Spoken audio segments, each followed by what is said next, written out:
Здравствуйте, компания Прогресс Авто. Сегодня у нас краткий обзор мини-трактора Kubota ASTI A175. Как обычно, начнем с шин.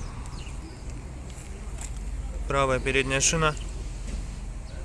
Износ достаточно минимальный. Мелких трещин нет. Состояние хорошее. Левая передняя шина. То же самое, износ минимален. Трещин нет.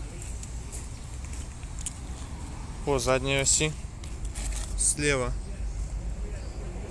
видно, что износ также очень мелкий с Японии.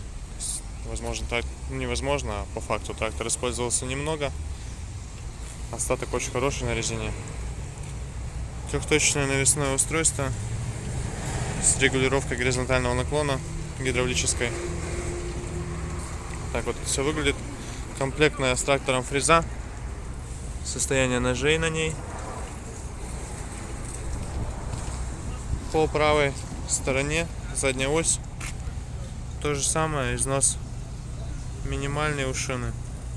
Резина очень хорошая на этом тракторе пришла. По месту водителя сейчас.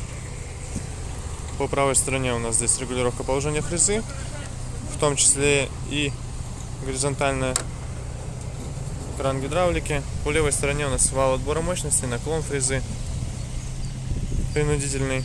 Основная коробка переключения передач и раздаточная коробка. Приборная панель вот такая, симпатичная, белая. 496 моточасов наработки у этого трактора из Японии, о чем, собственно, свидетельствует состояние самого трактора и состояние резины.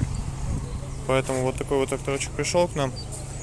Небольшой, но очень хороший по функционалу и очень удобный в небольших огородах. То есть он будет очень быстро, очень просто вертеться и при этом, в принципе, повезет за собой достаточно большое количество навесного. Поэтому приезжайте, смотрите. Очень хороший мини-трактор в продаже у нас появился. Всего доброго, Прогресс Авто.